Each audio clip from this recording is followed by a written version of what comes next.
Well, air and marine operations and Customs and Border Protection are ramping up efforts to combat drug and human trafficking. Here's One America's Christina Bobb with more. Cartels and other bad actors make money illegally smuggling people, drugs, and contraband into the United States. One way they do that is through the use of small boats that they drive out to sea and try to bypass the border by way of the ocean. Chris Goland, the Assistant Deputy Director of Marine Operations in San Diego, provides the details. It's a Mexican-type vessel, which we call a panga. It's a fishing vessel that they use where they could load, say, a lot of narcotics on it or a lot of people. And it's just a great platform for these smugglers to transport their product, again, whether it's narcotics or humans, to smuggle. So they get upwards of 25 people on this boat or upwards of 3,000 pounds of some type of narcotic. And these smugglers don't have any regard to the life and the safety of these people. And oftentimes through night, high speeds, and then they'll bring the boat to shore. Dangerous conditions and people stuffed into a vessel for days, possibly without food or water. Human smuggling is a dirty business that air and marine operations confront nearly daily. And that's what we're dealing with. We're dealing with smugglers who aren't taking consideration to the people that they're smuggling. The infrastructure, the border wall, it's there, it's seen. So perhaps the smugglers could look at that and say, well, maybe there's a vulnerability elsewhere. Let's try the maritime environment.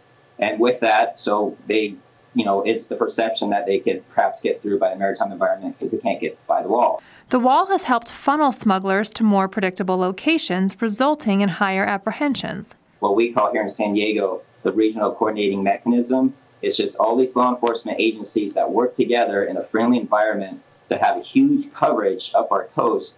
So all these factors together, working together, is likely a result of why we're having so many apprehensions and incidents, probably because we're catching more than we used to. What we're really worried about is the humanitarian aspect of it, based on they're on a boat with no safety equipment, no lights, fire extinguishers, food, water. Air and Marine Operations set record numbers of apprehensions in fiscal year 2020.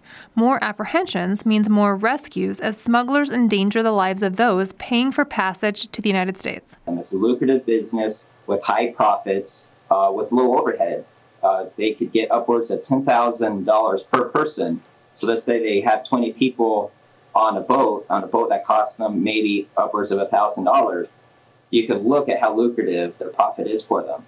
So generally, they don't care how they land, just as long as they get, say, the people to shore, and now their job could be done if they got paid in full. As long as people are willing to pay to smuggle people and drugs into the country, Air and Marine Operations works to protect our borders from dangerous goods and people. I'm Christina Bobb, One America News, Washington. Want to see more videos like this? Click on the link below and subscribe to One America News on YouTube, and call your cable provider and kindly demand that One America News is added to your lineup. Call and subscribe today.